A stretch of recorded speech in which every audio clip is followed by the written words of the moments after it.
Bonjour tout le monde, bon matin, bienvenue à cette deuxième journée de la 5e rencontre nationale des ADN. Donc, on est vraiment content de vous accueillir ce matin, toujours en aussi grand nombre. Donc, on a vraiment eu une belle participation aussi hier, presque 125 personnes qui ont été avec nous. Donc, on vous remercie d'être là. Aujourd'hui, notre journée, on a deux ateliers donc, qui vont, comme je l'ai dit hier, nous amener vraiment dans une approche beaucoup plus prospective. On va être beaucoup plus dans le partage d'expériences, la discussion. Donc, d'abord, pour commencer ce matin, on a vraiment un atelier intéressant en perspective, donc qui s'intitule Les défis de la transformation numérique de la culture organisationnelle au modèle d'affaires. Donc, pourquoi explorer ces thématiques-là? Pourquoi on vous a proposé un atelier sur ces enjeux-là? Bien, en fait, peut-être pour vous mettre un peu en contexte, on s'est dit que réfléchir ou explorer le spectre des défis de la transformation numérique en questionnant autant l'organisation du travail que les fondements des modèles d'affaires. Et ça arrivait à un point en ce moment vraiment intéressant. Tout au long de l'année, avec nos ADN, on a entendu parler de toutes sortes de projets qui nous ont permis de constater puis d'explorer différentes facettes de ces notions-là. Évidemment, on a pris conscience de la diversité des réalités des organisations à travers ces différents projets. Le fait que tout le monde, évidemment, est à un point un peu différent dans sa transformation numérique. Certains travaillent déjà sur un modèle d'affaires. Qu'est-ce qui a été fait au niveau finalement, la structure de l'organisation du travail. D'autres se sont investis directement dans un travail de réorganisation, de transformation de l'organisation à l'interne d'abord. Donc, il y a toutes sortes de modèles. Mais il y a eu peu de réflexion ou en tout cas de discussion pour voir comment ces notions interagissent ensemble. Ce qu'on a en tout cas découvert, c'est au moins qu'elles font toutes partie d'un même chemin.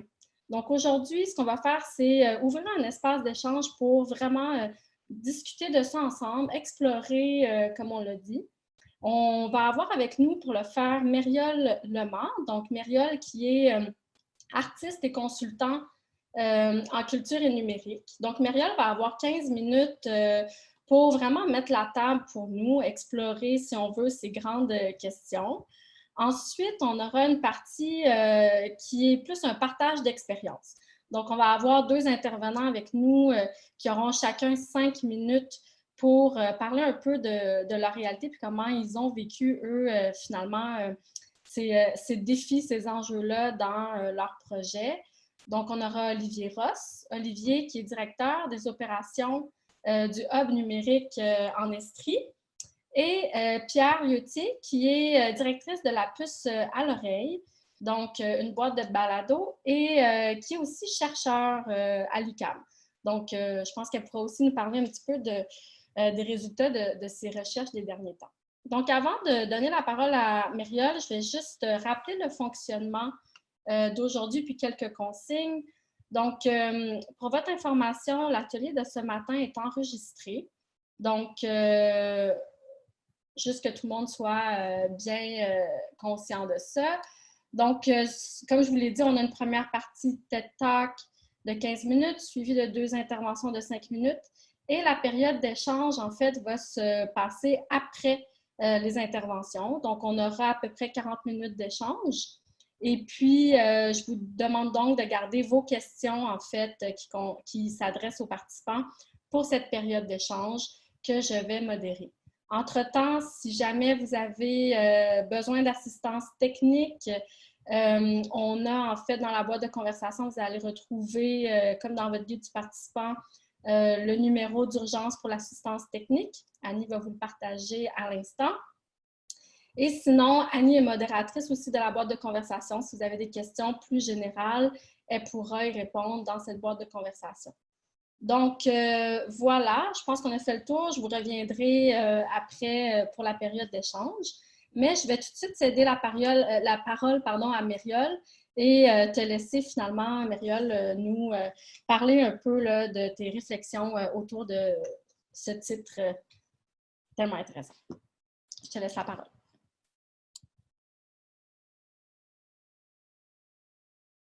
de pouvoir vous parler de tout ça ce matin. Je vais y aller un peu. Daisy m'a fourni une série de questions pour réfléchir à ce dont on voulait parler ce matin. Et en fait, je trouvais que les questions étaient tellement bien orientées que sans qu'elle me les pose, je vais y répondre assez directement quand même, parce que je trouve que c'est une excellente structure pour penser à tout ça. La première chose par laquelle je voudrais commencer, c'est cette question de lien entre transformation numérique, culture organisationnelle et modèle d'affaires. Et avant, moi, je ferais juste une petite correction. Ça ne semble pas grand-chose, mais au lieu de parler de modèle d'affaires, moi, j'aurais tendance à parler de mission. Et je ne remets pas en question la notion de modèle d'affaires. Je ne veux pas aller remettre en doute ce que Daisy a écrit, mais pour moi, mission est un terme qui est plus porteur que modèle d'affaires. J'arrive du milieu des centres d'artistes autogérés, donc il y a une certaine manière de voir les choses. Parce que modèle d'affaires, il y a ce truc de affaires-là qui me chicote un peu. C'est pas grave, je sais que certains d'entre vous, le terme s'applique tout à fait, mais mission, pour moi, est simplement plus générale, s'applique, je trouve, plus facilement à la culture, et c'est peut-être aussi une façon de voir les choses d'une manière plus large. Parce que ce qui est important là-dedans, c'est justement de ne pas isoler les éléments, de ne pas voir transformation numérique, culture organisationnelle, modèle d'affaires, plan stratégique, tout ça comme des éléments distincts. Une des choses qui est extrêmement importante quand on parle de transformation numérique, c'est d'adopter une compréhension qui va être holistique et systémique de votre organisation, de ce que vous faites. Tout ça est relié. Donc, pour moi, on ne peut pas isoler transformation numérique avec culture organisationnelle, avec votre modèle d'affaires ou votre mission, avec vos façons de faire, avec vos employés. Tout ça est un tout. Et chaque fois qu'on touche à quelque chose, c'est une application sur l'ensemble de votre organisation. Et ça, c'est extrêmement important. Par exemple, si vous mettez en place un plan stratégique, vous ne pouvez pas mettre en place un plan stratégique puis ensuite faire un plan de stratégie numérique. Pour moi, ça n'a juste aucun sens. Le numérique doit être transversal à l'ensemble de vos activités. On ne peut pas isoler le numérique. Donc, pour moi, la transformation numérique, elle va automatiquement avec tout le reste. Il faut le voir comme un tout. Ça, c'est la chose, je dirais, la plus importante. On ne peut pas faire une transformation numérique dans une organisation sans réfléchir activement à notre culture organisationnelle, à ses fondements, et sans également réfléchir à notre mission. Ça va ensemble. C'est absolument lié. Et donc, ça, pour moi, c'est extrêmement important de comprendre que tout ça est lié et qu'on doit le travailler de façon liée. Et je recommence toujours par, au lieu de parler de transformation numérique en premier, pour moi, le premier point, c'est justement de continuellement remettre en question notre mission. Et quand je dis la remettre en question, ça peut sembler un peu élevé, là. Je ne vous dis pas de remettre l'ensemble de vos activités en question du jour au lendemain, ce n'est pas ça que je dis. Mais ce que je dis, c'est qu'avec le numérique, on est dans une société qui avance tellement rapidement, tout autour de nous change tellement rapidement et tellement constamment que c'est important de toujours faire un reality check. C'est-à-dire, est-ce que ma mission a évolué? Est-ce que les gens pour qui j'offre des services ou des biens ou quoi que ce soit, ou à quoi sert mon organisation? Est-ce que je fonctionne toujours de la meilleure façon pour répondre à cette mission-là? Donc, la première chose, c'est régulièrement de se dire quelle est notre mission? Est-ce que c'est toujours pertinent? Est-ce qu'il y a moyen de faire mieux pour les communautés qu'on dessert, pour notre organisation? Et une fois que c'est fait, eh bien, à ce moment-là, on a le fondement. Et donc, une fois que notre mission est claire et qu'on sait exactement où on s'en va, la deuxième question, c'est de dire comment on peut modifier notre culture organisationnelle et effectuer une transformation numérique pour remplir encore mieux notre mission. Et c'est vraiment ce point-là. Cette question-là, pour moi, la question de la transformation numérique. Premièrement, la question de culture organisationnelle, transformation numérique, pour moi, il n'y a pas d'opposition à ça. Par exemple, quand on parle de culture organisationnelle, souvent On va penser, par exemple, aux ressources humaines de l'organisation, à la façon de gérer les êtres humains, etc. Mais pour moi, la transformation numérique, ça passe tout d'abord par ça. Et pour moi, la transformation numérique, c'est beaucoup plus une question de relation entre êtres humains et de pensée qu'une question de technologie. Les technologies sont là pour nous appuyer ensuite, pour nous aider. Les technologies nous permettent de réaliser des choses qui seraient compliquées à faire autrement, mais c'est extrêmement important qu'on mette d'abord et avant tout les êtres humains devant et les relations qu'on a à l'intérieur d'une organisation. Ça, c'est le truc le plus fondamental parce que si on focus uniquement sur la technologie, ce qui va arriver, c'est qu'on va oublier d'abord et avant tout qu'on est avec des êtres humains, qu'on travaille pour des êtres humains, avec des êtres humains, et ça mène nulle part. Et donc, pour moi, une transformation numérique passe d'abord et avant tout par les humains. Ça, c'est extrêmement important, c'est le fondement. La deuxième chose, pour beaucoup de gens, quand j'ai des discussions sur ces questions-là, un des premiers réflexes qu'on a, c'est de dire oui, mais on a toujours fait les choses comme avant, ça fonctionne très bien, il n'y a pas de problème. Puis là, le numérique arrive, puis bon, il y a tous ces outils-là qu'on a de la difficulté à maîtriser, qui coûtent cher, etc. OK, oui, je suis d'accord, je veux bien tout ça.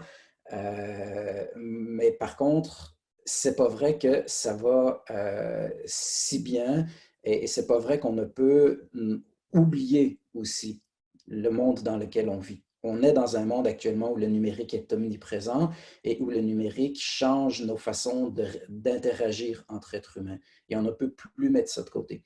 La deuxième chose, c'est pas parce qu'on faisait correctement les choses avant qu'on ne peut pas les améliorer. Et je vois dans les façons de travailler du numérique, si on met en place une bonne transformation numérique, il y a moyen d'avoir des organisations où la culture organisationnelle va être beaucoup plus centrée sur l'humain, où chacun va y gagner énormément en termes d'implication dans l'organisation, en termes des responsabilités qu'on va lui donner, etc. Et en bout de ligne, ben, ce qu'on fait, c'est qu'on se retrouve avec des structures qui sont beaucoup plus dynamiques, qui sont beaucoup plus agréables. Et je trouve que ça a beaucoup, beaucoup d'avantages. Donc, pour moi, la transformation numérique, ce n'est pas une question de technologie. La technologie nous permet de faire les choses, mais surtout, la technologie doit être au service d'une réflexion approfondie sur les relations humaines à l'intérieur d'une organisation. Une des choses que je vois souvent, puis là, je disais que je suivrais les questions de Daisy, mais dans le fond, je suis déjà en train de tout bousculer son ordre. Une des choses que je vois souvent, c'est qu'on dit, oui, d'accord, on va, par exemple, mettre en place un Google Drive, puis on va se mettre à utiliser Slack. Bon, fine. Maintenant, avec la pandémie qui est arrivée, on s'est tous retrouvés dans l'obligation de faire ça du jour au lendemain, sans trop y réfléchir. Donc, il y avait des résistances, ça fait 4, 5, 6 ans certainement, même plus que ça, que j'utilise ces outils-là à l'intérieur d'organisations, que j'essaie de convaincre les organisations de les utiliser. Il y avait beaucoup de gens qui étaient réfractaires à ça parce que ça demande de changer des choses. Et évidemment, la peur du changement est très importante. Maintenant, du jour au lendemain, on s'est tous mis à utiliser ces outils-là parce qu'on n'avait pas le choix, parce qu'on est tous en télétravail. Et là, donc, on est pris avec ces outils-là et on y répond de façon extrêmement rapide, c'est-à-dire en sprint, là, en 4 jours, là, on a mis en place un paquet d'outils. Et ce que j'ai très peur dans ça, c'est qu'on mette en place des outils sans qu'on réfléchisse à nos façons de faire. Et à ce moment-là, je peux déjà prédire, bon, souvent ce que les gens me disent, c'est non, ça ne va pas marcher. Et effectivement, si vous utilisez ces outils-là sans réfléchir à vos façons de faire, je vous confirme que ça ne marchera pas. Et de toute manière, ce n'est surtout pas l'intérêt. Même si ça marche à la limite, ce n'est pas ça l'intérêt. L'intérêt dans ces outils-là, c'est justement d'amener des nouvelles façons de travailler. Et donc, une des choses que j'ai vues dans beaucoup d'organisations, c'est du jour au lendemain, on a besoin de se mettre à utiliser des outils numériques pour être capable de fonctionner au télétravail. Ne considérez pas ça comme un sprint.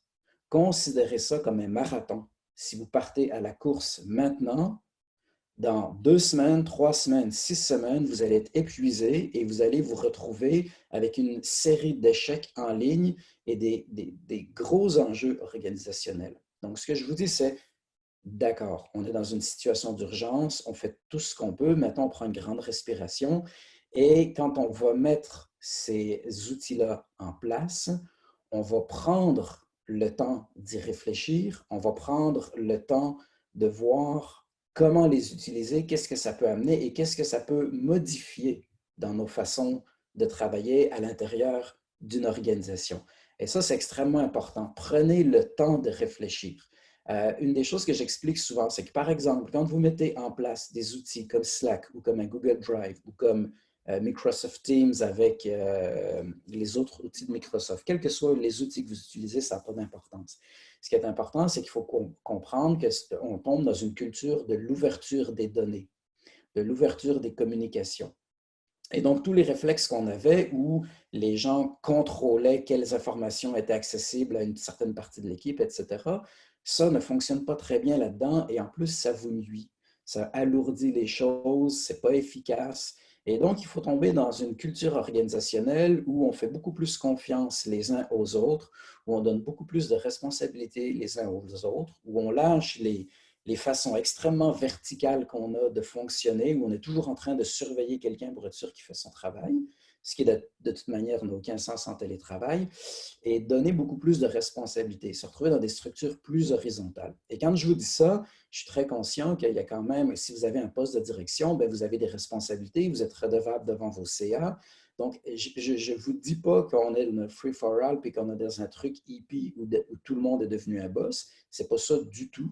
On garde quand même des chaînes hiérarchiques, on garde évidemment avec des responsabilités, doivent venir des pouvoirs pour être capable d'assumer ces responsabilités-là, mais on donne du lousse à tout le monde et on essaie de travailler davantage en collaboration. Donc, exemple rapide, si vous mettez en place un Slack, l'idée c'est que tout ce que vous communiquez à l'intérieur d'une organisation devient accessible. Mettez pas des chaînes privées à gauche et à droite. De toute manière, ça devient très lourd, mais en plus, ce n'est pas l'objectif. L'objectif est que l'information circule beaucoup plus librement. Et ce que ça donne, par contre, c'est que justement, toute cette question du contrôle et du pouvoir qu'on a avec l'information, mais il faut lâcher prise là-dessus. Et donc, ça, c'est des choses qui sont assez exigeantes. Mais une fois que c'est fait, toutes les organisations que j'ai vues qui ont bien fait ces choses-là, qui ont pris le temps de les faire, qui ont réfléchi en équipe sur les façons de les faire, après, on gagne un niveau d'efficacité qui est absolument formidable. Et on gagne aussi beaucoup plus d'investissement de la part des employés parce que on est tous pareils. Si on a quelqu'un qui est toujours derrière notre épaule, on a juste envie de faire le strict minimum.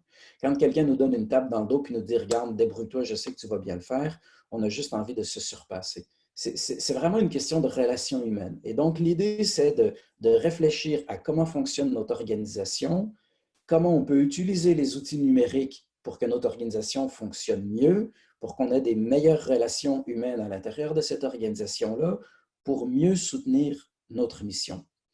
Et je fais une dernière petite parenthèse. On n'en a pas parlé, mais je trouve ça important d'en parler. Il y a eu beaucoup de polémiques dans les derniers temps, notamment avec les arts de la scène, sur cette question de se réinventer, sur cette question que tout passait par le numérique. Et le milieu des arts de la scène a réagi extrêmement fort. Et mon Dieu, que je vous comprends de réagir fort. Mais ce n'est pas comme ça que ça marche. Ce n'est pas opposé l'un à l'autre. Évidemment, on aura toujours besoin des arts de la scène. Évidemment, on est dans un moment difficile, mais ce n'est pas une raison pour dire que tout ce qui est numérique, on le jette à la poubelle. Et en fait, je pense que là-dedans, il ne faut pas opposer ces choses-là. La culture organisationnelle est une chose, votre mission est une autre. Si votre mission, par exemple, c'est de présenter des spectacles de contes dans des salles, évidemment que vous pouvez le faire temporairement sur une plateforme web, mais on ne parle pas d'une transformation numérique. On parle de quelque chose qui patche en attendant. Donc, je ne veux juste pas qu'on mêle tout là-dedans. Pour moi, c'est extrêmement important de comprendre que quand on parle de ces transformations-là numériques et des réflexions qu'il y a sur votre mission, non, le numérique n'est pas une solution à tout, parce qu'il y a des formes d'art et il y a des formes de culture qui ne passent pas nécessairement par là. Et donc, gardons l'idée en tête que là, pour l'instant, on est sur un plaster dans l'urgence, mais que ça ne vous empêche pas, dans votre culture organisationnelle, d'utiliser davantage les outils numériques, de réfléchir davantage à tous ces outils numériques-là, comment vous pouvez mieux les utiliser pour être plus efficace et surtout pour avoir dans votre organisation beaucoup plus de plaisir parce qu'on a des meilleures relations humaines, parce qu'on se respecte les uns les autres au lieu d'avoir des gens qui donnent des ordres et de l'autre côté, des gens qui les subissent. Et ça mène pas nécessairement très loin. Et je vois que mon temps est écoulé et donc je cède la parole à Daisy. Merci beaucoup pour votre écoute. Merci beaucoup, Mariole. C'est vraiment intéressant. Puis quand on a préparé cet atelier-là, on a beaucoup parlé d'état d'esprit, de valeurs, bon, vous l'avez vu, là, d'humain, de technologie. Donc, cette fine ligne à trouver finalement entre finalement la mission, les moyens, puis les outils pour y arriver. Donc, merci beaucoup. Maintenant, pour la prochaine partie, justement, on va aller dans le concret. On va parler avec deux intervenants qui vont partager un peu leur expérience de leur côté. Un au niveau un peu plus, disons, régional. Donc, Olivier qui est directeur des opérations du hub numérique de l'Estrie. Et puis ensuite, avec Prune. Donc, je vais laisser tout de suite, en fait, la parole à Olivier pour qu'il puisse nous parler un peu de ce qu'il fait, ce qu'est le hub, puis explorer ses notions de son côté à travers sa compréhension des choses. C'est à toi, Olivier, puis je te laisse la parole. Merci beaucoup, Daisy. C'est bien apprécié. D'abord, merci d'être là. C'est vraiment le fun de pouvoir vous parler aujourd'hui. Là, je suis bien content d'être là. Surtout que moi, je suis un membre du réseau ADN là, depuis le tout début. Aujourd'hui, en tant que conférencier, mais auparavant en tant qu'ADN. Fait que c'est beau, la gang. Je suis vraiment fier d'être là. Aujourd'hui, Daisy m'a donné toute une mission. Là, elle fait juste me dire « Ah oui, il faut que tu parles de son expérience avec le Hub ». Mais en fait, c'est pas du tout ça qu'elle m'a donné comme liste de questions. C'est à peu près 4 thèses de doctorat qu'elle m'a mis back-à-back en 5 minutes. Fait que c'est relativement chaud. Ce que je me suis dit que j'allais faire aujourd'hui pour donner un petit contenu intéressant puis aborder quelques sujets qui vont mettre la table peut-être pour la discussion suivante, si vous proposez 5 petites capsules complètement éclatées, mais qui vont parler de ces sujets-là, du hub, des réflexions qu'il y a en arrière, puis de où est-ce qu'on s'en va avec ça. Donc, la première étant déjà terminée dans l'introduction, je passe à la seconde. Je commence avec le concret, le 01 Hub numérique de l'Estrie. Qu'est-ce que c'est? C'est un organisme qui est en fait le fruit d'une longue réflexion de Sporobol associé au Conseil de la culture de l'Estrie, mais qui aujourd'hui regroupe un projet avec une quarantaine d'organisations de la région. Et notre mission, tout simplement, c'est de rendre le numérique accessible au milieu de la culture. Pourquoi? Bien, pour contrer des enjeux de dévitalisation dans les régions, pour pérenniser les ressources qu'on a dans le milieu de la culture et pour donner une interface qui est accessible à des gens qui n'ont pas nécessairement un vocabulaire technique. Et à l'opposé, quand des organisations du milieu de la culture font affaire avec des entreprises privées, souvent, les concepts ou les solutions qui sont apportées, en fait, ils ne parlent pas le même langage. Donc, on sert aussi un petit peu d'interface. On est le beau-frère qui connaît ça. Mettons un beau-frère avec un PhD en physique nucléaire. Qu'est-ce qu'on fait pour faire ça? On fait un petit peu de formation. On est en train de développer notre aspect formation pour les jeunes, mais aujourd'hui, je pense que ce qui est intéressant, c'est qu'on fait beaucoup de prototypage et d'accompagnement. Du prototypage pour de la réalité virtuelle augmentée, des applications web, mobile, name it, laser, boucan. On fait pas mal de tout ça, projection mapping. On se débrouille bien avec ça. On travaille aussi dans l'accompagnement, dans la transformation organisationnelle puis dans les transformations des communications numériques.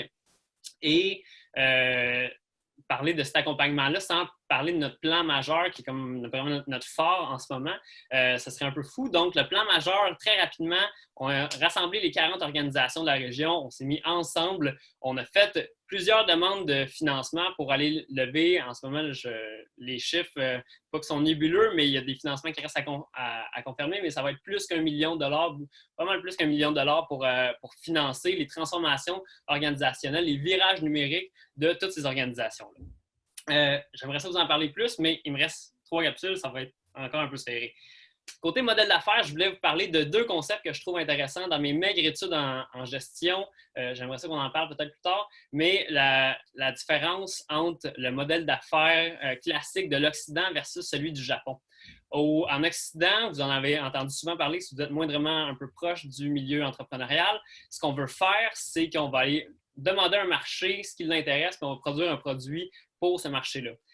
Au Japon, à l'opposé, on se demande ce qu'on a comme force au sein de notre organisation et on va mettre ça en valeur. C'est comme ça qu'une compagnie comme Nintendo, qui de mémoire faisait des bas à l'origine, se ramasse à faire des Nintendo.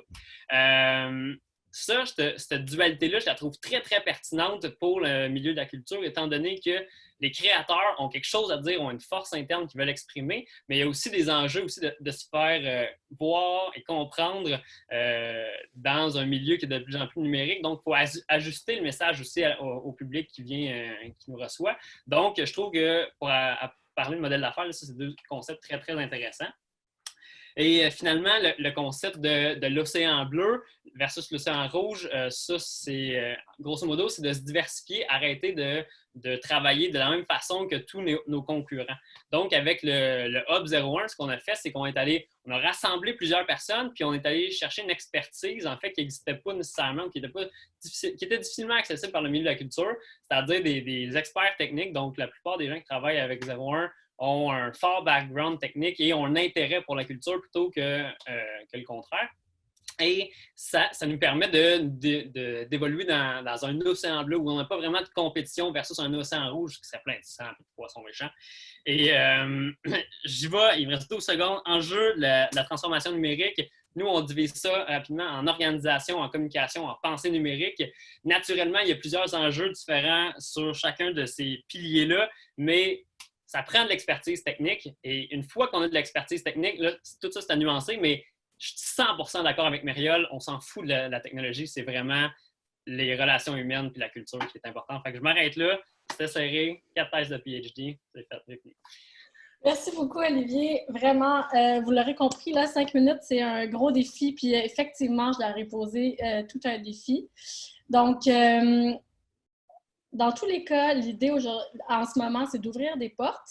Puis, avec la période d'échange, on va pouvoir aller beaucoup plus loin puis poser des questions à nos intervenants pour mieux comprendre tout ça. Mais tu as relevé le défi avec brio, merci. Alors maintenant, on va passer à Prune, qui aura un petit 5 minutes aussi, mais avec qui, comme je vous l'ai dit, on pourra aller explorer là, puis approfondir un peu dans la période d'échange aussi. Donc, Prune, je te cède la parole, c'est à toi. Oui, bonjour tout le monde et merci de m'inclure cette conversation. C'est extrêmement intéressant. Je m'excuse. Alors, je suis un petit peu grippée et deux, ma caméra visiblement est un petit peu floue. Donc, ce n'est pas les meilleures conditions de diffusion, mais on va essayer de faire pareil. C'est ça, mais je voulais vous parler surtout de la puce à l'oreille et puis du lien de la puce à l'oreille avec différentes recherches sur lesquelles j'ai pu être impliquée. Moi, j'ai dans mes fonctions professionnelles une genre de double casquette. C'est-à-dire que je suis à la fois jeune chercheuse en éducation au numérique à l'UQAM. Et à l'UQAM, je coordonne une recherche en particulier sur la transformation numérique des éditeurs jeunesse. Et par ailleurs, je suis également productrice moi-même puisque j'ai fondé il y a 1 an et demi maintenant un petit studio de balado pour enfants francophones qui produit des contenus documentaires à la fois de manière interne et pour des clients. Et puis par ailleurs, je collabore beaucoup à des projets généralement d'applications mobiles pour enfants ou de réalité augmentée ou de livres numériques et autres. Donc en gros, je suis extrêmement impliquée sur la littérature numérique jeunesse. Et Daisy aujourd'hui m'avait demandé un petit peu à la fois de parler de la puce à l'oreille, mais également de parler du lien avec la recherche. En fait, la recherche sur laquelle j'ai travaillé avec l'UQAM, qui porte sur la transformation numérique des éditeurs, nous a amené à un certain nombre de conclusions qui seront mises en ligne d'ici 3-4 mois sur un site internet qui sera dédié à ça. Je ne sais pas si je vais peut-être arrêter la caméra parce que j'ai comme un genre de décalage en permanence. Je ne sais pas si vous l'avez aussi. Bon, en tout cas, vous me direz.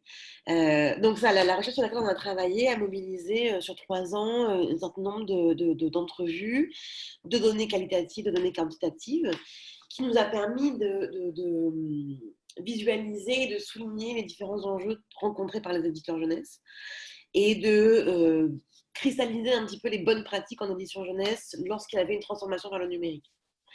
Parmi ces conclusions-là, on a constaté que... je suis un peu déstabilisée par ma vidéo et je suis complètement en décalage. Prune, je te rassure, ça va super bien. En fait, le décalage, tu es la seule à le vivre comme animatrice intervenante. C'est parfait, ça me rassure. Mais les participants, ça va très, très bien, je te rassure. Bon, super, parfait. Donc, l'une des conclusions qu'on a eues dans cette recherche, c'était la pertinence, en fait, la problématique en fait, de la découvrabilité de l'édition numérique jeunesse, sachant qu'en édition en général, l'un des axes de découvrabilité était précisément les librairies, les salons du livre, la recommandation des libraires, la recommandation des parents, la recommandation des enseignants. Donc, en fait, tous les aspects numériques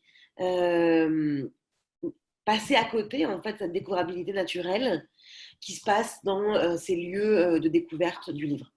Donc, l'une des recommandations qu'on a faites aux éditeurs était précisément de penser le numérique comme un complément de leur expérience papier, comme un complément de leur offre, en fait, à la fois d'albums, mais également d'ateliers ou de lectures ou d'événements. Donc, vraiment, le numérique devenait une espèce de valeur ajoutée, entre guillemets, sur leur expérience papier. Et c'est là que je voulais faire le lien avec la puce à l'oreille, c'est que la puce à l'oreille est précisément basée là-dessus, c'est-à-dire que oui, il y a une portion de la puce à l'oreille qui est une offre numérique, documentaire, qui a été pensée comme une offre numérique native, mais il y a aussi également, et de plus en plus, et on attend des réponses à des fonds pour pouvoir le faire encore plus, une grande partie de la puce à l'oreille qui est consacrée à la création de balados en lien avec des albums jeunesse, en complément d'albums jeunesse. En fait, donc on n'est pas dans l'audiobook, on n'est pas du tout dans la captation audio d'un texte imprimé, mais on est vraiment dans une proposition numérique complémentaire à l'album papier. Et ça, par exemple, est vraiment un enseignement lié à la recherche en disant la transformation numérique des éditeurs doit passer par une consolidation de son offre initiale, l'offre papier, qui va venir à laquelle va venir s'ajouter une proposition numérique intéressante, complémentaire, qui amène quelque chose de nouveau, qui ne soit pas gadget, qui ne soit pas du numérique pour du numérique non plus, qui soit vraiment une vraie valeur ajoutée, en tout cas. Voilà. Super. Ben peut-être, merci beaucoup, Prune, pour ce rapide tour d'horizon. Il y aurait beaucoup à dire, mais vous l'aurez compris, en fait, ce qu'on a souhaité avec les partages d'expériences, c'était explorer peut-être une approche, disons, un peu plus ancrée, territoriale, régionale. Donc, vraiment, là, cet aspect aussi de concertation, collaboration, d'organisation liée à un territoire. Puis, avec l'exemple de Prune, peut-être une approche qui est justement plus ancrée un peu dans l'aspect plus sectoriel, donc industrie culturelle. Merci beaucoup donc à tout le monde pour vos interventions.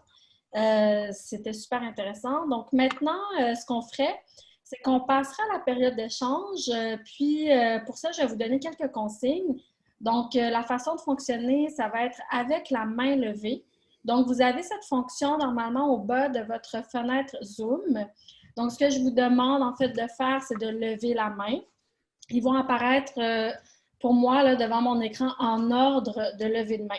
Donc, je pourrais à ce moment-là donner la parole. Donc, ce que je vais faire, c'est que je vais vous donner la parole, vous nommer. Et lorsque vous avez la parole, vous devez ouvrir votre micro.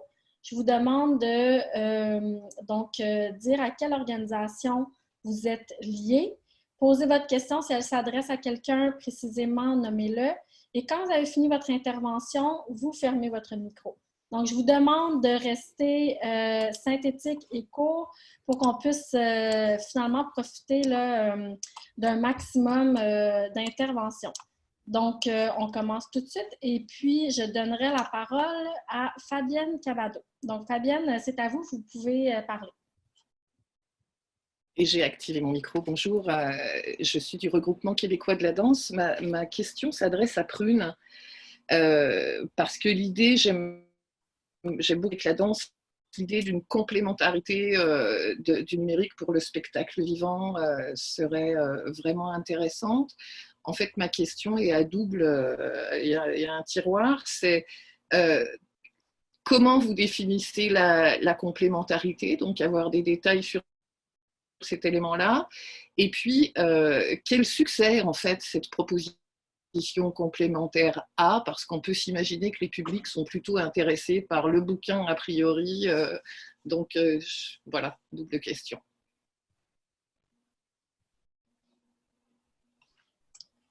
Prune, il faudrait ouvrir ton micro, je pense, pour qu'on puisse... Pardon, excusez-moi. C'est une vaste question. Comment définir la complémentarité? J'imagine bien que ça dépend également des domaines d'activité. Nous, en édition, la complémentarité est vraiment liée à l'ajout d'une proposition numérique qui ne vient pas dupliquer le livre. Donc, on est vraiment dans l'idée qu'on crée un univers finalement transmédia, entre guillemets, qui associe à la fois une proposition numérique et à la fois une proposition beaucoup plus, peut-être plus traditionnelle, mettons. En danse, j'imagine qu'il peut y avoir des propositions qui peuvent être à la fois de la médiation du spectacle, donc avant le spectacle, pendant le spectacle ou après le spectacle. Donc, on peut imaginer, par exemple, d'avoir différentes propositions complémentaires en ligne, un approfondissement sur l'œuvre, un approfondissement avec les créateurs également.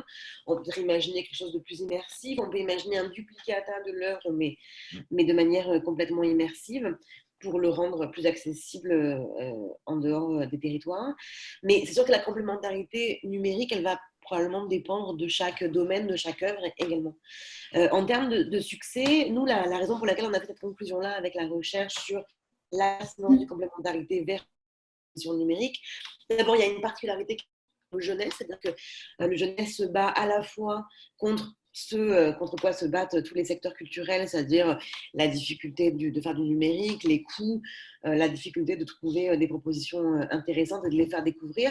Mais en plus, le jeunesse a la particularité de se battre contre les parents, qui sont, avec raison, très probablement pas forcément très ouverts à intégrer du numérique et de l'écran, en tout cas, devant les enfants. Mais donc, c'est la raison aussi pour laquelle les succès qu'on a pu constater était aussi lié au fait que l'objet papier venait peut-être un peu rassurer les parents sur l'absence du tout écran. Nous on s'en est rendu compte, et puis quand je parle de succès, je parle à la fois d'applications numériques, mais je parle également de livres audio ou de balado, c'est que les ventes des livres jeunesse qui avaient une proposition numérique complémentaire avaient augmenté. Est-ce que c'est parce qu'ils avaient été plus visibles dans l'univers numérique? Est-ce que c'est parce qu'ils avaient été mis en avant par les libraires? On a de la difficulté à le savoir. Mais ce qu'on sait par contre, c'est que cette proposition complémentaire avait eu un impact sur les ventes.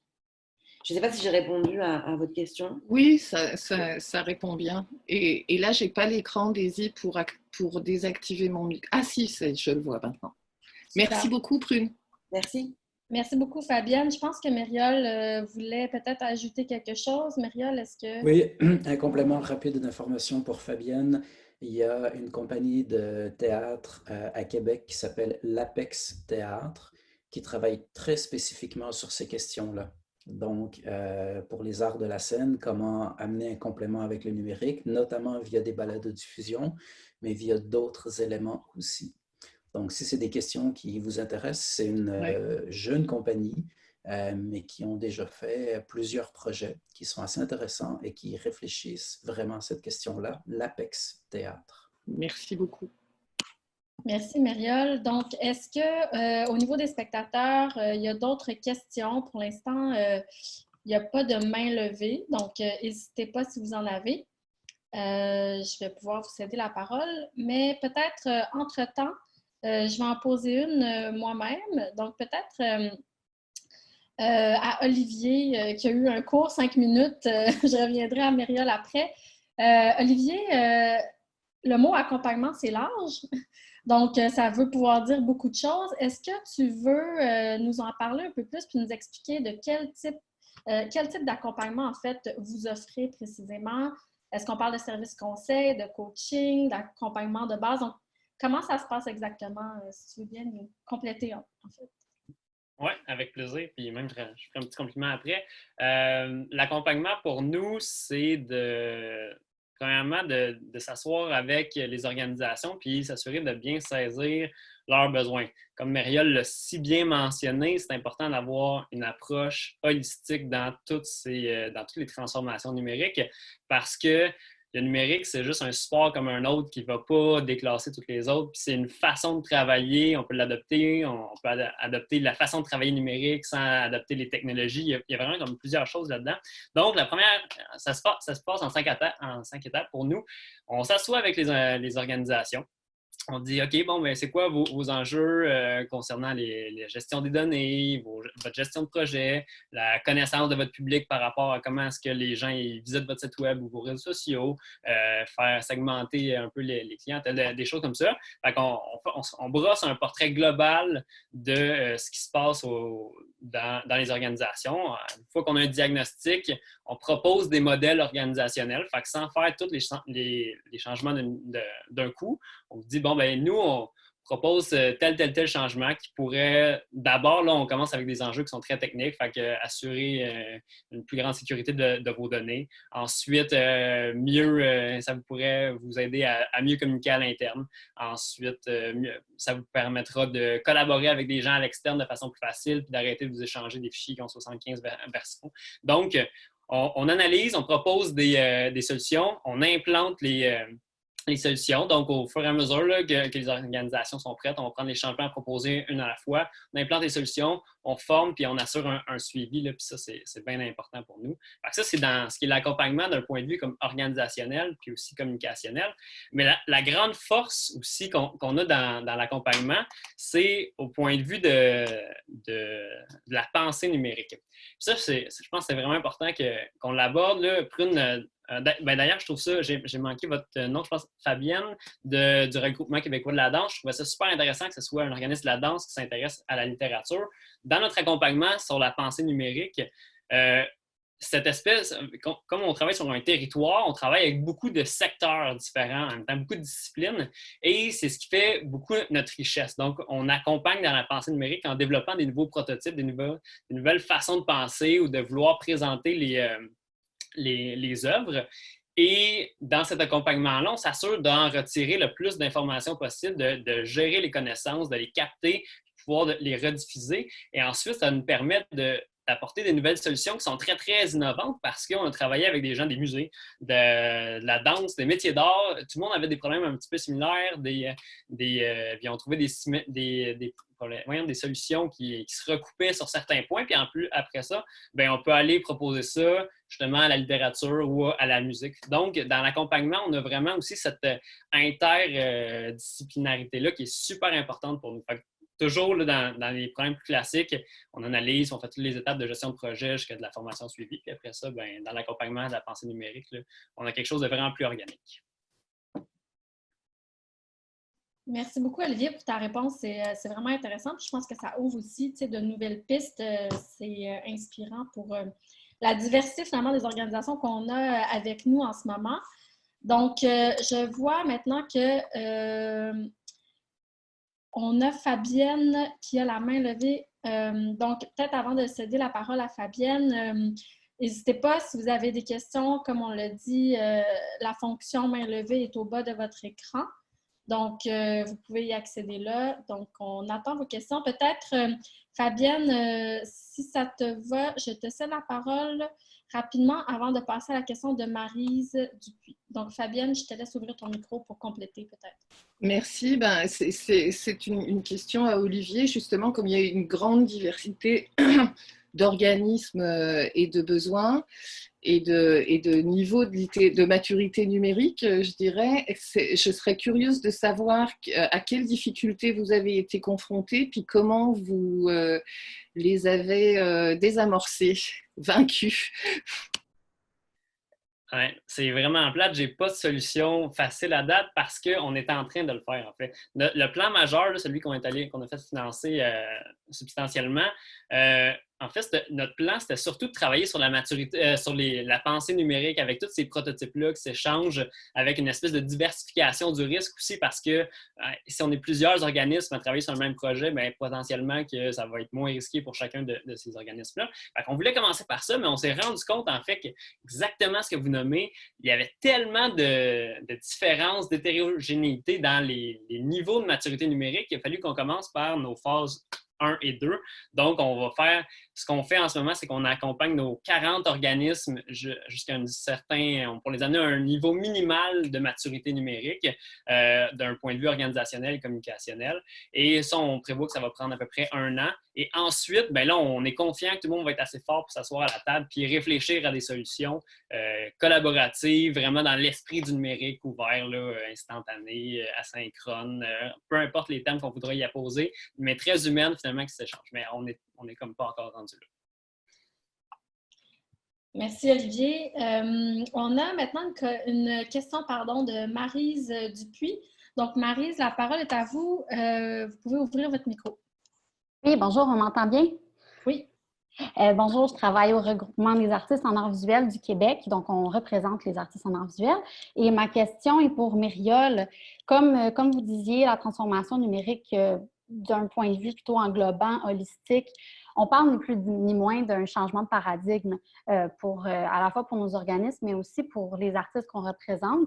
Et à votre avis, depuis votre expérience, pensez-vous que ces changements de paradigme-là doivent passer par le top-down, plutôt par l'institutionnalisation des innovations ou plutôt par le grassroots ou le bottom-up, c'est-à-dire que ça viendrait plutôt des initiatives de nos artistes. En guise de contexte, je pose la question parce que mon organisme entame un grand changement, un grand projet numérique et pour son application, sa diffusion, je me demande où mettre mes énergies. Merci. Merci Marie, c'est une très très bonne question. Et je suis presque obligé d'y donner 2 réponses. La vraie bonne réponse que j'aimerais donner, c'est que ce genre d'initiative-là ne peut fonctionner que via un paradigme grassroots. C'est-à-dire qu'on ne peut pas, et ça vaut pour, par exemple, l'organisation que vous représentez avec tous ses membres, mais ça vaut aussi pour une organisation de 4 employés. On ne peut pas mettre en place ce genre de transformation numérique-là sans avoir l'implication des personnes concernées. Et c'est là l'enjeu le plus difficile. C'est comment amener toutes ces personnes-là à comprendre que c'est important, qu'ils doivent s'impliquer et que c'est en s'impliquant qu'ils vont en bénéficier et que ça va être mieux pour tout le monde. L'autre chose, c'est une question d'état d'esprit général. C'est que dans ce type de fonctionnement-là numérique, en général, l'idée du top-down, elle est toujours mise de côté. C'est quelque chose qu'on ne veut pas. J'y reviendrai plus en détail. Mais je suis obligé de nuancer ça. Parce que ce que je constate, c'est que dans certains cas, ça, c'est bien beau, mais ça prend quelqu'un qui va l'idée et qui va faire bouger les choses. Et je vous donne un exemple. Par exemple, au niveau du soutien des conseils des arts, j'ai toujours été très, très contre l'idée que les différents conseils des arts avaient des programmes dédiés pour amener les organisations à faire des choses précises, comme par exemple avec le Fonds stratégie numérique. Pour moi, les conseils des arts sont au service des organisations. Sauf que je me suis rendu compte, par exemple, avec le Fonds stratégie numérique, c'est que c'était essentiel qu'on ait ça pour amener les organismes à bouger, parce que sinon, ça ne serait pas venu des organismes eux-mêmes. Et donc, dans certains cas, on est obligé d'avoir quelqu'un qui initie le mouvement. Donc, il n'y a pas de réponse précise, mais si on a juste quelque chose qui est fait en top-down sans impliquer les gens à la base, ça ne peut pas fonctionner. Mais ça prend quand même quelqu'un en haut qui initie le mouvement parce que c'est rare que la base va l'initier d'elle-même dans ce qui concerne la transformation numérique. Dans ce que j'ai pu voir jusqu'à maintenant, j'ai rarement vu que la base soit un moteur de départ. Mais ensuite, il faut que ce soit un moteur pour le fonctionnement. Et j'en reviens à un des principes de base du Lean, qui est justement cette idée que la résolution des problèmes se fait le plus proche possible de la base, parce que c'est là que ça se passe. Et petit rappel bête, mais la méthode Lean, avant de s'appliquer aux technologies de l'information, c'est ce qu'on appelle la fameuse méthode Toyota. Et j'aimerais revenir à ça parce que ce dont Olivier parlait tantôt de ces différences entre les philosophies orientales et occidentales, particulièrement japonaises, c'est vraiment intéressant. Et chez les Japonais, donc, il y a cette idée que la personne qui est la mieux positionnée pour comprendre comment être plus efficace quand tu boltes une transmission, c'est le gars qui est rendu à sa 200e 1000 transmissions et qui connaît exactement son travail plutôt qu'un ingénieur qui est dans les bureaux en haut. Et donc, on essaye toujours de régler le problème à la base. Donc, davantage un mode de fonctionnement grassroots, où justement, vous avez une question, par exemple, je ne sais pas, relation, vous êtes un diffuseur, relation avec le public, ben, les gens à votre billetterie, c'est eux qui sont en contact direct avec le public avant qu'ils soient dans les salles. Donc, ces gens-là ont certainement des choses intéressantes à dire par rapport aux rencontres avec le public, etc. Et donc, au lieu de leur dire, ben, vous êtes juste des personnes qui vendent des billets, non, qu'est-ce que vous avez comme idée sur comment on pourrait faire certaines choses? Voilà, donc, cette idée d'impliquer les gens de la base est extrêmement importante. Et au-delà de ça, au-delà des rencontres avec des personnes extérieures à l'organisation, mais dans une organisation même, si on n'a pas la participation des gens de façon volontaire et qui y voient la pertinence et l'intérêt, c'est juste pas possible de faire une transformation numérique. Il faut que les gens soient impliqués. Merci beaucoup pour la belle réponse. Merci. Merci, Mariole. En tout cas, c'est intéressant. On retient quand même et la notion de leadership, d'initier le mouvement et d'être inclusif au départ pour impliquer. Donc, c'est vraiment intéressant. Maintenant, on a une question de Sonia Vaillancourt. Donc, Sonia, c'est à vous. Vous pouvez ouvrir votre micro et prendre la parole. Oui, est-ce que mon micro est ouvert? Oui, on vous entend bien. Oui, merci. Alors, ma question, c'était aussi pour Mariole. En fait, quand tu as parlé tout à l'heure du changement, de la peur du changement, on sait que dans le changement, c'est parce qu'on voit ce qu'on perd en premier et vu qu'on ne connaît pas ce qui nous attend, donc on a de la misère à anticiper la plus-value vers où on veut aller. Alors, de façon peut-être un peu générale, par rapport à ton expérience, qu'est-ce qui permet donc de convaincre, de montrer la plus-value de la transformation numérique auprès des personnes et des équipes? Oui. La peur du changement, c'est vraiment... ça englobe assez large, mais de façon générale, c'est quand même un des éléments freins les plus importants par rapport à cette idée de la transformation numérique. Ce n'est pas parce que la transformation numérique, c'est la transformation en général. Deux choses là-dessus. La première chose, c'est que le changement à court terme nous effraie. Ça, on a tous fait pareil. Le changement à court terme est perçu généralement de façon négative. Par contre, le changement à moyen terme et à long terme est bénéfique. Parce que quand ça fait 10, 15 ans qu'on est dans le même emploi, qu'on fait exactement les mêmes choses, à un moment donné, on fait juste s'emmerder puis on cherche un autre job. Et donc, quand on est dans une organisation où tout est beaucoup plus dynamique, où il y a régulièrement du changement, où on remet les choses en question, à court terme, oui, ça nous bouscule. À moyen terme, ça nous motive et il y a même des perspectives de long terme parce qu'on a l'impression qu'on peut être un acteur, on a l'impression qu'on peut changer les choses. Et c'est peut-être là-dessus, moi, que j'essayerais de travailler, c'est-à-dire faire comprendre à notre organisation que chaque membre de l'organisation peut être un acteur positif dans les transformations de l'organisation. Et ça nous ramène à cette question du grassroots versus du top-down. En fait, moi, la façon dont je le vois, c'est qu'un bon leader ne doit pas ordonner, mais doit stimuler. Et donc, c'est important d'avoir un leadership dans l'organisation qui dit on s'en va tous là-bas, mais on est dans une chaloupe à rame. Là. Il va falloir que tout le monde rame avec moi. Puis si quelqu'un a une idée d'une direction ou d'une façon plus efficace de faire, je suis prêt à vous écouter. Mais on s'en va là-bas. Et donc, c'est très délicat. Mais c'est extrêmement important. C'est comme ça qu'on va le faire, en donnant l'impression aux gens, non pas qu'on les oblige à subir un autre changement, parce que subir un changement, c'est un problème, mais plutôt leur faire comprendre qu'en y participant activement, ils ne vont pas subir le changement, mais ils vont influencer le changement pour le mieux. Et donc, c'est vraiment tout le travail de leadership dans l'organisation qui doit être fait de cette façon-là. De dire, on est dû pour un changement, on a eu des réflexions, que ce soit à l'intérieur de l'équipe ou avec le CA ou quoi que ce soit, voici où on veut s'en aller, Mais s'en aller là, je ne le ferai pas sans vous. Et on ne le fera pas à ma manière, on va le faire à notre manière. Et ça, c'est un apprentissage en soi. Mais c'est là qu'on peut, à mon avis, réussir. Là. Faire comprendre aux gens qui sont des acteurs de ce changement-là et qu'ils ne le subissent pas.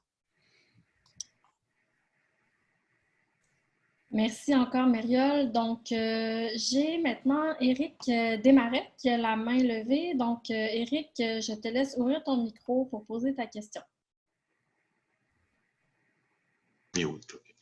Ben, bonjour, salut Olivier, salut Myriole. En fait, il y a quelque chose qui n'a pas été abordé de front, quoique ça a été touché, mais je pense que Myriole, tu l'as souligné avec l'espèce de levée de bouclier là, par rapport à l'impression du tout au numérique là, des arts de la scène. Il y a un exemple que je donne souvent, mais c'est la question de la transformation de la valeur, de la proposition de valeur de nos organisations, parce que dans un monde numérique, en fait. Et je donne souvent l'exemple justement des arts de la scène en expliquant puis en essayant de faire d'éclaircir comment que la proposition de valeur des arts de la scène prend de l'importance dans un monde dématérialisé, tout simplement en expliquant, en disant, regardez, en pandémie, on est tous pognés devant des écrans. Imaginez quand les salles de théâtre vont réouvrir, la valeur du rassemblement qu'il va y avoir dans le rassemblement. Ben, c'est vraiment la même chose, en fait, avec le contexte numérique. Tout d'un coup, l'ère numérique nous amène dans un monde où il y a plein de formes d'art qui sont dématérialisées. Il y a des formes qui s'adaptent beaucoup, très bien, en fait, au numérique. Ben, très bien. Disons que tout le modèle d'affaires prend le bord, mais bref, ils sont déjà numérisables. Sauf qu'il y a des formes, il y a une transformation de la proposition de valeur pour tout le monde, en fait, qui doit être analysée et qui doit avoir une influence sur nos missions. C'est-à-dire que tout d'un coup, la proposition de valeur des arts de la scène devient vraiment le présentiel comme centre de valeur. C'était vrai avant, mais ça l'est encore plus dans un monde dématérialisé. Donc, l'ensemble du modèle d'affaires, de la réflexion de la transformation numérique, il n'y a personne qui va... avec raison, vouloir faire du théâtre en ligne. En fait, est-ce que c'est encore du théâtre quand c'est en ligne? Ça, c'est une autre question, mais le fait, c'est que c'est seulement de réfléchir au monde dans lequel on est, quelle influence il a sur nos propositions, sur les types d'art qu'on défend et comment s'appuyer, mettre l'appui, en fait, la force et de l'avant là où il y a une réelle proposition de valeur dans ce nouveau paradigme-là. Et ça, c'est vraiment essentiel, en fait. C'est la base, si on veut, d'une compréhension des enjeux du numérique aujourd'hui. Et c'est là l'influence majeure que ça va avoir sur nos modèles d'affaires, en fait, pour prendre un mot d'affaires, ou nos missions, pour prendre un mot de Myriole. Là. Donc, c'était vraiment plus un commentaire. S'il y en a qui veulent intervenir, bien à vous, mais voilà. Super. Merci beaucoup, Éric. Donc, je sais que Myriole va intervenir. Prune est aussi parmi nous en caméra fermée, donc n'hésite pas, Prune, si tu veux aussi intervenir à ça. Myriole, je te cède la parole pour le moment. Oui, je vais intervenir sur ce qu'a dit Éric parce que je trouve que c'est extrêmement intéressant. Et je veux sortir du théâtre parce qu'on parle beaucoup de théâtre ces temps-ci, mais venons-en à la musique qui nous offre les deux mondes.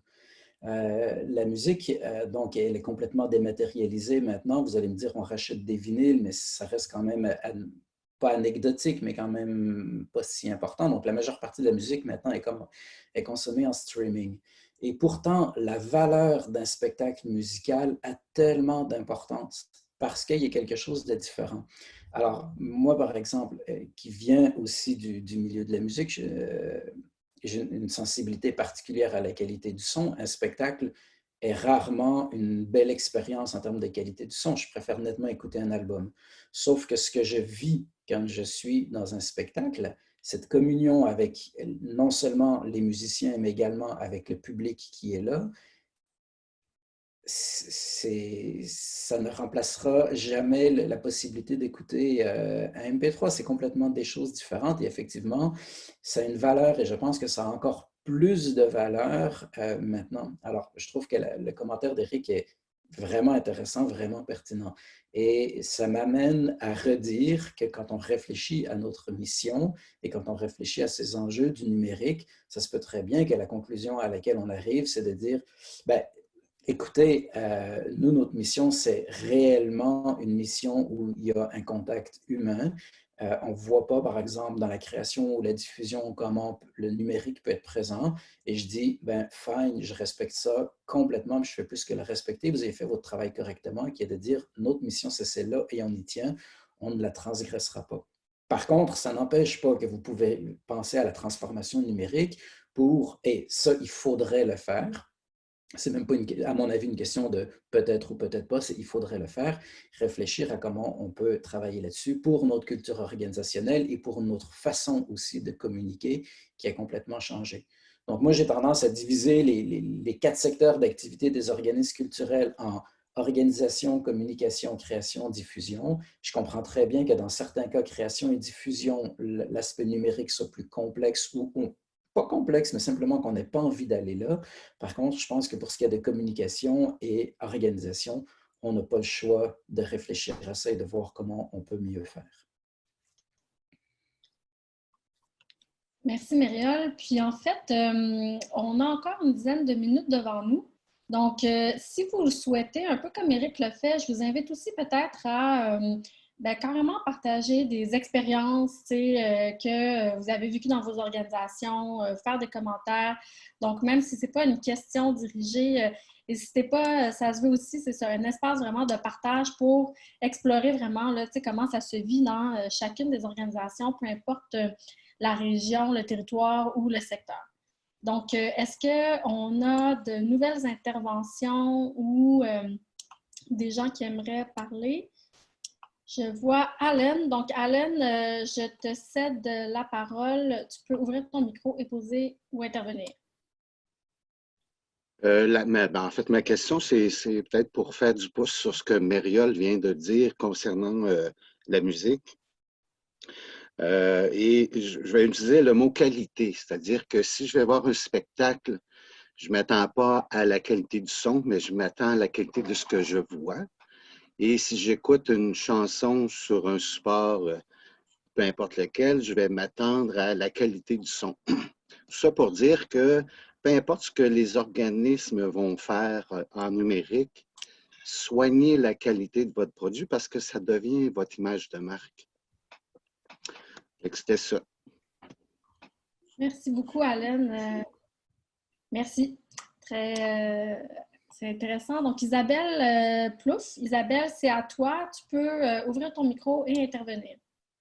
Bonjour, donc Isabelle Plouffe, je suis avec Culture Outaouais. Je trouve qu'en ce moment, on fait un travail avec le Silex c'est venu d'un besoin de CRM qui va être peut-être transformé parce que ce que Mériole le disait, donc cet aspect holistique, ça nous parle beaucoup. C'est la démarche qu'on a décidé de faire avec le Silex qui nous bouscule un peu parce que pour arriver avec une stratégie numérique, on s'aperçoit que on n'a pas de plan d'affaires, on n'a pas de modèle d'affaires. On ne s'est pas posé la question sur nos valeurs. On avait une vision, mais elle n'était pas écrite. Alors, puis, encore là, c'est venu, on a un ADN. Donc, l'ADN est bien motivé. Elle embarque dans sa motivation sa directrice générale, d'autres ADN, puis ses collègues de travail. Donc, nous, on est 7. Et cette démarche-là se fait avec eux et avec elles parce que, comme vous l'avez si bien dit, je ne pourrais pas l'amener tout seul, ma DG ne pourrait pas l'amener tout seul. Puis vraiment, c'est les collègues qui, en s'engageant dans la démarche, vont faire que ça va fonctionner. Parce que des CRM, j'en ai vu implanter dans des organismes et ça peut prendre drôlement du temps. Donc, vraiment, bravo, c'est vraiment, je trouve, écho. Puis, je me demande si on peut avancer sans justement faire ce travail-là de valeur parce que ça semble être super important de définir les valeurs avant d'arriver avec la stratégie numérique, puisque un ne va pas sans l'autre. Merci Isabelle. Puis je trouve que tu ouvres aussi, je trouve ça intéressant ton intervention parce que, tu parles de valeurs, de modèles d'affaires, de plans d'affaires, étant dans un conseil régional aussi. Donc, il y avait ce souci aussi dans l'atelier d'aujourd'hui de porter cette réflexion aussi au niveau d'une OBNL, d'une organisation plutôt régionale. Comment ça se réfléchit ces notions-là dans cette réalité-là Merci pour ton commentaire, Isabelle. Est-ce que dans nos panélistes, il y a des gens qui aimeraient intervenir? Vas-y, Olivier, je te laisse parler et Myriole ensuite.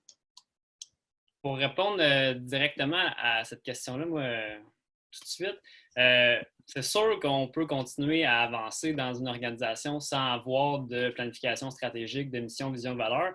Ça se fait partout dans le monde, partout au Québec, dans les organisations que vous côtoyez. C'est rare qu'on voit ce document-là qui est formalisé. Par contre, ce que ça fait, c'est que quand on avance sans ces outils-là, que ce soit dans le but de réaliser un projet numérique ou un projet tout court, peu importe dans quel domaine, ça fait qu'on navigue un petit peu à vue. On n'a pas de directionnalité. On sait pas, on ne veut pas savoir c'est exactement où on s'en va, mais la mission, vision, valeur puis le plan stratégique, ça nous pointe au moins à un endroit où on peut viser quand il y a des mouvements un petit peu dans la marée.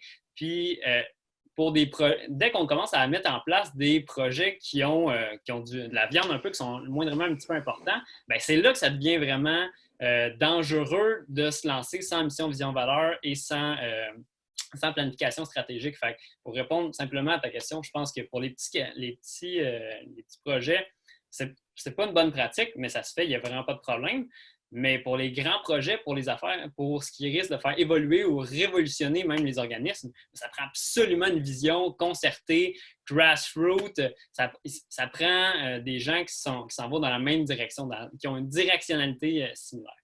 Puis, je profite de mon tour de parole pour nommer quelque chose que je trouve super intéressant, c'est que tu parlais de toi, tu parlais de la direction, après ça, de plusieurs organismes qui sont venus se greffer autour du projet.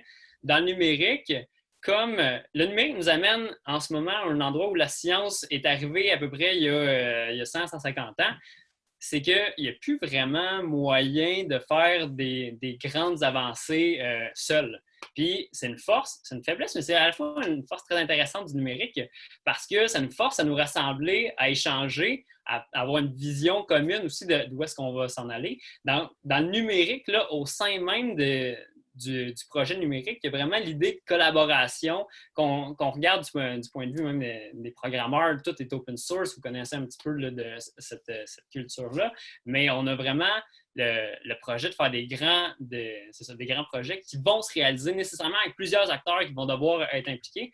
Fait que c'est vraiment une force et une nécessité, pas pour installer Slack dans votre organisation, mais si vous avez une vision justement qui va affecter un petit peu la pensée numérique ou la diffusion, comme Myriole les nommait, bien, je pense que c'est bien de faire ça en partenariat avec d'autres personnes pour vous donner les moyens de réaliser. Fait que l'idée de communauté est fondamentale dans le concept du numérique.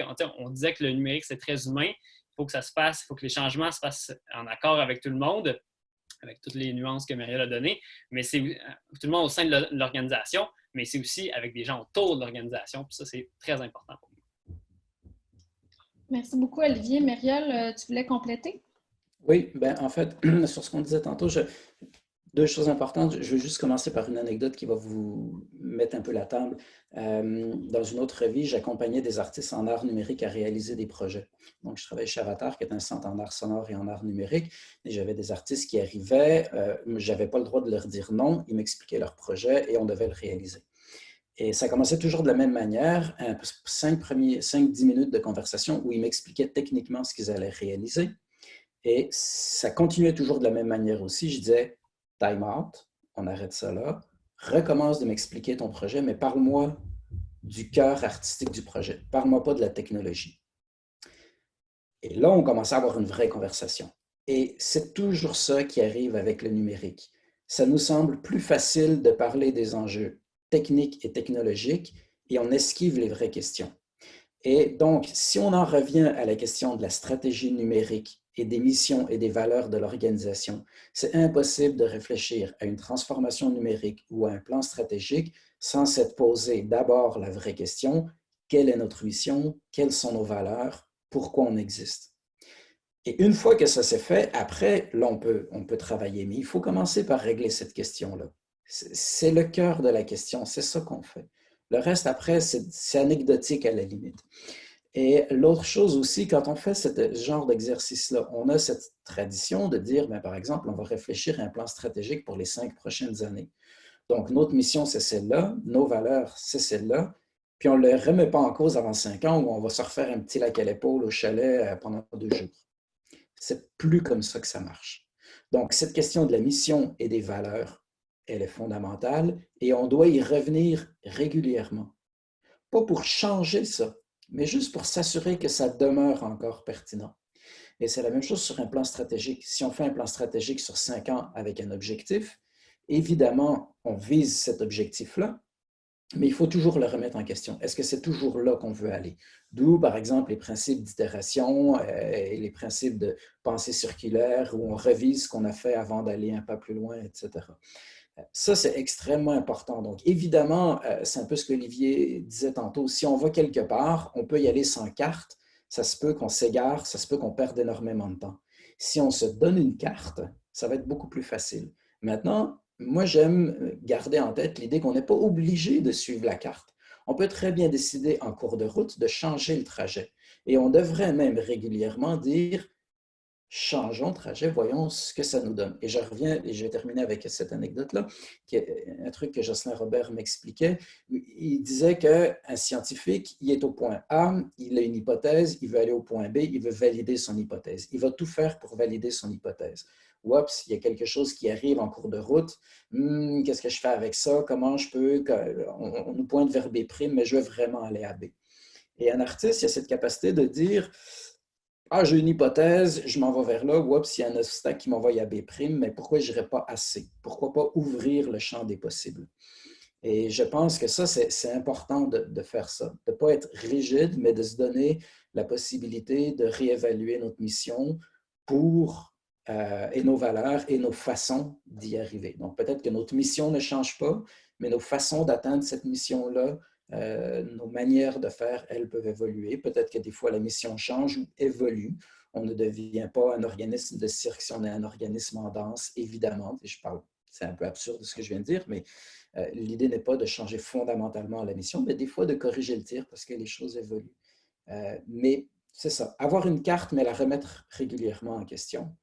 Et le reste va se construire là-dessus après.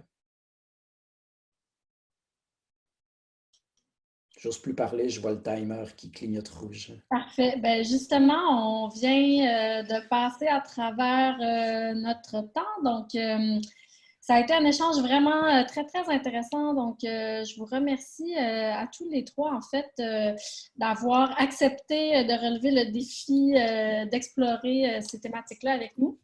Je pense que ça a été vraiment là, inspirant pour tout le monde. Donc, peut-être pour les participants, vous dire que, vous rappeler en fait que cette session a été enregistrée. Et puis, voilà. Donc, elle a été enregistrée. Et puis, vous faire l'annonce du prochain atelier cet après-midi. Donc, cet après-midi, là, on va être vraiment plus en mode participatif. Ce sera notre dernière session de la programmation. Donc, ça commence à 13h jusqu'à 2h30. Je vous rappelle que c'est un atelier aussi où il faut absolument s'inscrire pour pouvoir participer. Donc, si ce n'est pas déjà fait, ça sera possible de le faire dans les 15 prochaines minutes. Assurez-vous d'aller vous inscrire si vous voulez pouvoir contribuer à notre session de cet après-midi qui va vraiment nous amener à nous projeter, à formuler nos souhaits, en fait, pour l'an 2 de la démarche ADN. On va avoir des petits groupes d'échange autour de ces thématiques-là. Donc, il y aura vraiment plus aussi de possibilités là, de discuter. Voilà. Donc, je pense que ça fait le tour. Je vous remercie encore pour votre présence, votre participation. Et puis, je vous dis à cet après-midi pour notre dernier atelier. Merci beaucoup. Merci. Au revoir. Merci. Au revoir.